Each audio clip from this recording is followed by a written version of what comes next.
வணக்கம் மக்களே, இன்னைக்கு நம்ம பீச் பாய் ரிவர் சைடு எபிசோட் 1 பற்றி டீட்டெயிலாக பார்க்க போகிறோம். வீடியோக்குள்ளே போகிறதுக்கு முன்னாடி மறக்காம நம்ம சேனலுக்கு சப்ஸ்கிரைப் பண்ணிக்கோங்க. எபிசோடோட ஸ்டார்டிங்கில் நம்ம ஹீரோயின் சால் காட்டுக்குள்ளே நடந்து போயிட்டு இருக்க போது ஒரு மான்ஸ்டர் கவுந்தடிச்சு கிடக்கிறத பார்க்குறா. நம்மளுக்கு எதுக்கு தேவையில்லாத வேலை, பேசாமல் இந்த இடத்த விட்டு கிளம்பலான்னு பார்க்க போது அந்த மான்ஸ்டரோட வயிற்றுலேருந்து பசி சத்தம் கேட்குது. பார்க்குறதுக்கு ரொம்பவே பாவமாக இருக்கனால சால் அவகிட்ட இருக்க கேரட்டை கொடுக்க அதுவும் ரொம்பவே அமைதியாக சாப்பிடுது. நீ ஒரு மான்ஸ்டரான்னு கேட்க, இல்லை நான் ஒரு ஆர்ஃபோக்குன்னு சொல்லுது. ஸோ பேசிக்காக இந்த ரேபிட் ஒரு டெமி ஹியூமன். இப்போ சால் அவகிட்ட இருக்க ஒரு ஃபோட்டோ எடுத்து காட்டுறா. இதில் இருக்க பையனை இதுக்கு முன்னாடி நீ பார்த்துருக்கேன்னு கேட்க, அப்படி நான் யாரையுமே பார்க்கலன்னு ரேபிட் சொல்லுது. ஆல்சோ அதால் மனுஷங்களோட லாங்குவேஜையும் பேச முடியுது. ஓகே, பார்த்து பத்திரமா இருன்னு சால் கிளம்ப நம்ம ரேபிட் விடாமல் சாலை தொடர்ந்து ஃபாலோ பண்ணிக்கிட்டே இருக்கு. எனக்கு நீ உதவி செஞ்சிருக்க, அதனால நான் பதிலுக்கு உனக்கு உதவி செஞ்சே ஆகணும்னு. பரவாயில்ல, இந்த கிராமத்தோட எல்லை வரைக்கும் நீ கூட வரலான்னு சால் ரேபிட்டை கூட்டிகிட்டு போயிட்டு இருக்கா. ஊருக்குள்ளே ஒரு டெமி ஹியூமனை பார்த்தது ரொம்பவே டென்ஷன் ஆகிட்டாரு. இதுங்க எல்லாமே ரொம்ப ஆபத்தானது, உடனடியாக இதை இங்கேருந்து துரத்தி வேணும்னு சொல்கிறாரு. டெமி ஹியூமன்ஸ் ரொம்பவே நல்லவங்க மாதிரி நடிச்சு கடைசியில் உன்னை ஏமாத்திடுவாங்க. உன்னோட சேஃப்டிக்காக நீ கூட வரணும்னு சொல்ல நம்ம சால் முடியாதுன்னு சொல்லிட்டு ரேபிட்டை கூட்டிட்டு இப்போ காட்டுக்குள்ளே போகிறா. அவகிட்ட இருக்க கிளாக்கை ரேபிட் கிட்ட கொடுத்துட்டு ரெண்டு பேரும் திருப்பி ரகசியமாக ஊருக்குள்ளே யாரோட கண்ணிலையுமே படாமல் போகலான்னு பார்த்துட்டே இருக்க போது ஊரோட தலைவர் இவங்க ரெண்டு பேரையும் நோட் பண்ணிடுறாரு. உங்களை பார்த்தா இந்த ஊருக்கு புதுசாக வந்தவங்க மாதிரி இருக்குன்னு விசாரிச்சுட்டு இருக்க போது ரேபிட் எனக்கு ரொம்பவே பசிக்குதுன்னு அவர் வச்சிருக்க கேரட்டை கேட்குது. ஓகேன்னு அவரும் கேரட்டை கொடுக்குறாரு. நீங்கள் ஆசைப்பட்டா இன்னைக்கு நைட்டு என்னோட வீட்டிலே தங்கலான்னு கூட்டிகிட்டு போகிறாரு. ஊரோட தலைவர் கூட சால் மட்டும்தான் நைட்டு டின்னர் சாப்பிட்டுட்டு இருக்கா. என்னோட ஃப்ரெண்டுக்கு கொஞ்சம் வயிறு சரியில்லைன்னு சொல்லிட்டு ரூம்லேயே விட்டுட்டு வந்துட்டா. சாப்பிட்டு முடிச்சதுக்கப்புறம் இந்த ஊரை பற்றி சொல்கிறாரு. கொஞ்ச நாள் வரைக்கும் நிறைய மான்ஸ்டர்ஸ் இந்த ஊரை அட்டாக் பண்ணிகிட்டே இருந்துச்சுங்க. அப்புறம் ஒரு ட்ராவலர் பையன் தான் வந்து அவங்க எல்லாருமே தோக்கடிச்சான். அந்த பையன் தான் எங்கள் கிராமத்தை காப்பாற்றிருக்கேன். அதுக்கப்புறம் எந்த ட்ராவலர் இந்த ஊர் பக்கம் போனாலும் எங்களால் முடிஞ்ச வரைக்கும் அவங்க எல்லாருமே நாங்கள் நல்லா கவனிப்போம். நீங்கள் சொல்கிற அந்த பையனுக்கு லாங்கான ஹேர் இருக்குமான்னு கேட்க, அவரும் ஆமான்னு அக்செப்ட் பண்ணிக்கிறாரு. இப்போ அவன் எங்கே இருக்கிறான்னு உங்களுக்கு தெரியுமான்னு கேட்க, அதுக்கப்புறம் அவன் எங்கே போனான்னு எங்களுக்கு எந்த விதமான இன்ஃபர்மேஷனும் இல்லை. இந்த கிராமத்தில் இருக்க எல்லாரும் டெமி ஹியூமன்ஸை வெறுக்கிறத என்னால் பார்க்க முடியுது. டெமி ஹியூமன் ஒரு ட்ராவலராக இருந்தால் நீங்கள் ஏற்றுப்பீங்களான்னு கேட்க, கண்டிப்பாக அப்படிலாம் நாங்கள் ஏற்றுக்கவே மாட்டோம்னு சொல்கிறாரு. மான்ஸ்டர்ஸ் அண்ட் டெமி ஹியூமன்ஸ் ரெண்டு பேரும் கிட்டத்தட்ட ஒரே மாதிரி தான். அவங்களால தொல்லை மட்டும்தான், நம்மளுக்கு அழிவு மட்டும்தான் உண்டாக்குவாங்க. அவர் சொன்ன விஷயம் சாலோட மனசை லைட்டாக உறுத்துது. இருந்தாலும் அவர் ரேபிட்டை முழுசாக நம்புறா. கண்டிப்பாக அவர் நல்லவளாக தான் இருப்பான்னு. அடுத்த நாள் காலையில் ஒரு பயங்கரமான சத்தம் கேட்குது. என்னென்னு சால் வெளில வந்து செக் பண்ணி பார்த்தா கோழி மாதிரி இருக்கிற ஒரு மான்ஸ்டர் ஊருக்குள்ளே வந்து அட்டாக் பண்ண ஸ்டார்ட் பண்ணுது. இந்த மான்ஸ்டர் தோக்கடிக்கிற அளவுக்கு ஊருக்குள்ளே ஸ்ட்ராங்கானவங்க யாருமே இல்லை. ஸோ இப்போ என்ன பண்ணுறதுன்னு தெரியாமல் எல்லாருமே முழிச்சிட்டு இருக்க போது நம்ம சால் கொஞ்சம் கொஞ்சமாக அந்த மான்ஸ்டர் பக்கத்தில் வந்துட்டா. அவளோட தாட்ஸை அவளால் சரியாக கண்ட்ரோல் பண்ண முடியல. அவளுக்குள்ளேருந்து ஒரு எனர்ஜி வரதை அவளால் உணர முடியுது. அந்த மான்ஸ்டர் பக்கத்தில் வந்த உடனே அந்த சென்சேஷன் அவளை விட்டு போய் இப்போ திருப்பி நார்மலாக மாறிட்டா. அந்த மான்ஸ்டர் பக்கத்தில் இருக்கனால அதை அவளை அட்டாக் பண்ண ட்ரை பண்ண போது கரெக்டாக ரேபிட் குறுக்கில் வந்து அதோட வாயிலே ஒரு உத கொடுக்குது.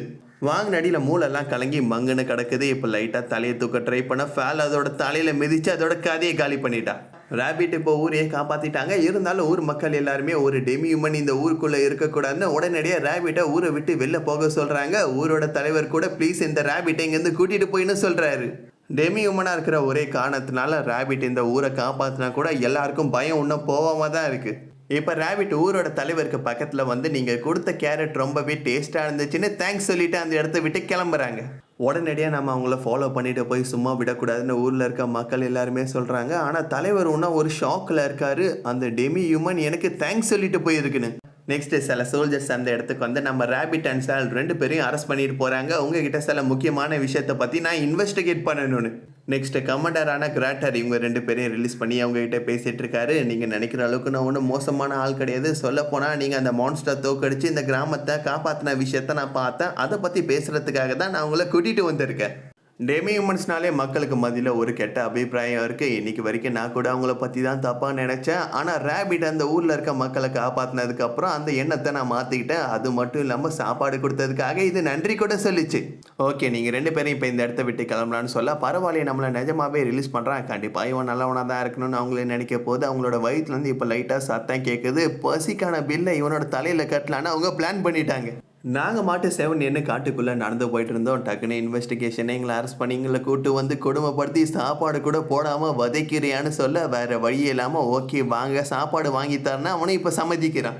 மதியானம் லஞ்சு மட்டும்தான் நான் வாங்கி தருவேன். இதே பிளானை பயன்படுத்தி நைட்டு டின்னரையும் நீங்கள் முடிச்சுக்கலான்னு நினச்சிங்கன்னா கண்டிப்பாக அதெல்லாம் நடக்கவே நடக்காது. அடுத்து ஊரில் இருக்க சில குட்டி பசங்க நம்ம சேலை பார்த்து என்னப்பா கிரேட்டர் இதுதான் உன்னோட ஆளான ரெண்டு பேருக்கு முடிச்சு போட்டு விட பார்க்குறாங்க. அதே நேரத்தில் ஊருக்கு வெளில 2 ஐ ஆர்கு வெயிட் பண்ணிட்டு இருக்காங்க. ஒருத்தவன் சீல் மாதிரி பார்க்கறதுக்கு சைஸில் ரொம்பவே பெருசாக இருக்கான். இன்னொருத்தவன் ஒரு நார்மலான பொண்ணு மாதிரி இருக்கா. ஆனால் 2 பேரோட தலையிலுமே கொம்பு இருக்கு. இதுக்கு முன்னாடி காட்டுக்குள்ள நம்ம ரேபிட் தோக்கடிச்ச கோழியோட தலையில கூட ஒரு கொம்பு இருக்கு. கொம்பு இருந்தால் அவங்க ஆர்குன்னு அர்த்தம்.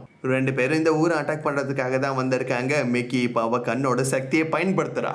ஏதோ ஒரு சத்தம் நம்மளை நோக்கி வரத சாலியால் ஃபீல் பண்ண முடியுது. அடுத்த செகண்டே அவளோட கண்ணு முன்னாடி இருக்கவங்க எல்லாருமே காணாம போயிட்டாங்க. மிக்கி அவளோட லேசர் பவரை பயன்படுத்தி ஊருக்குள்ள இருக்கிற நிறைய பேரை போட்டு தள்ளிட்டா. பவரை பயன்படுத்தின உடனே மிக்கியோட உருவம் இப்போ சின்னதாக மாறிடுச்சு. திருப்பி அவளோட பவர் எல்லாம் கேதர் பண்ணுறதுக்கு கொஞ்சம் நேரம் ஆகும். இந்த நேரத்தில் கூட இருக்க சீல் ஊருக்குள்ளே போய் அதோட அட்டாக்கை ஸ்டார்ட் பண்ணுது. வெளியில் இருக்க சில சோல்ஜர்ஸ் அதை சமாளிக்கலான்னு பார்க்க போது அசால்ட்டாக அவங்க எல்லாத்தையுமே நசுக்கி பிச்சு தூக்கி கடாசுது. அடுத்து அந்த சீலை நோக்கி ஒருத்தவன் நடந்து வந்துட்டு இருக்கா. நம்ம சாலி தான். எப்படி காத்துக்குள்ளே இருக்கிற அந்த மான்ஸ்டரை பார்த்து அவளோட உடம்பை கட்டுப்படுத்த முடியல, அதே மாதிரி சாலியால் இப்போ டோட்டலாக கட்டுப்படுத்த முடியல. அவள் கண்ணு மட்டும் லைட்டாக மாறிக்கிட்டு இருக்கு. யார் இந்த பொண்ணு ரொம்பவே வித்தியாசமாக இருக்குன்னு சீல் அவளை எடுக்கலான்னு பார்க்க கரெக்டாக ரேபிட் அந்த இடத்துல என்ட்ரி கொடுத்து சீலோட வாயிலே ஒரு ஒத்த கொடுக்குது.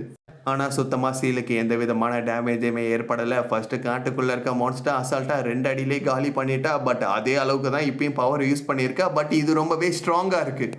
அந்த சத்தம் கேட்டதும் சாலி திருப்பி இப்போ நார்மலாக மாறிட்டா. உடனடியாக இவளை இங்கேருந்து தூரமாக நம்ம ரேபிட் போக சொல்ல கிரேட்டர் அந்த இடத்துக்கு வந்து சாலியை கூட்டிகிட்டு போயிட்டுருக்கான். டெமி ஹியூமன் ஒரு மனுஷனுக்கு உதவி பண்ணுற விஷயத்த சீலால் சுத்தமாக நம்பவே முடியல.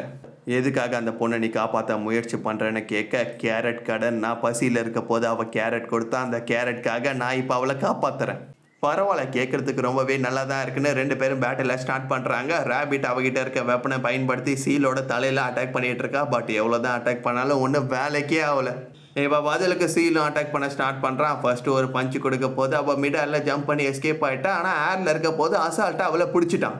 உன்னோட தன்னம்பிக்கை எனக்கு ரொம்பவே பிடிச்சிருக்கு, அதனால நான் உனக்கு ஒரு சான்ஸ் கொடுக்குறேன். அந்த பொண்ணை மட்டும் விட்டுட்டு நீ காட்டுக்குள்ளே போயிட்டு சந்தோஷமாக இருக்கிறேன்னு சொல்லிட்டா நான் உன்னை உயிரோட விடுறேன்னு சொல்ல, என்ன நடந்தாலும் நான் அந்த பொண்ணை காப்பாற்றியே தீருவேன்னு முயல் உறுதியாக இருக்குது.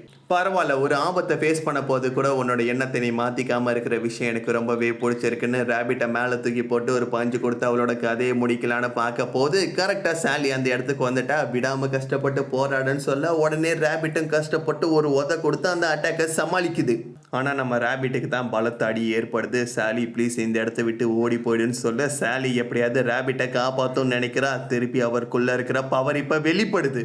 முன்னொரு காலத்தில் தொலைதூர தேசத்தில் ஒரு தாத்தா பாட்டி வாழ்ந்துக்கிட்டு இருந்தாங்க. பாட்டி துணி துவைக்க போவ, தாத்தா வேட்டைக்கு போவ. அந்த கதை உங்களுக்கே தெரியும். அந்த தாத்தா ஒரு ஆர்கை தோக்கடிச்சாரு. ஆனால் வேட்டை அங்கே முடியல. மற்ற இடத்துல ஆர்க் இருக்கிறது தெரிஞ்சதும் கடல் தாண்டி வந்து அதுங்களை கொலை பண்ணாரு. இதுதான் பீச் பாயோட கதை. பட் அங்கே ஒரு வாட் இஃப் கொஸ்டின் இருக்குது. ஒருவேளை அந்த இடத்துலேருந்து இன்னும் நிறைய பேர் வந்திருந்தா என்ன நடந்திருக்கும்? அதுக்கான பதிலை நம்ம இனி பார்க்க போகிறோம். சீல் அட்டாக் பண்ண பார்க்க அசால்ட்டாக சாலி அதை தட்டி விட அடுத்த செகண்டே அதோட கை காணாமல் போகுது. சாலியோட கண்ணு பீச் மாதிரி மாற இந்த எபிசோட முடிவுக்கு வருது. ஓகே மக்கள்ஸ், நெக்ஸ்ட் வீடியோவில் நான் உங்களை மீட் பண்ணுறேன். இந்த எபிசோட் உங்களுக்கு பிடிச்சிருந்தா லைக் பண்ணுங்கள், ஷேர் பண்ணுங்கள், கமெண்ட் பண்ணுங்கள். மறக்காம நம்ம சேனலுக்கு சப்ஸ்கிரைப் பண்ணிக்கோங்க.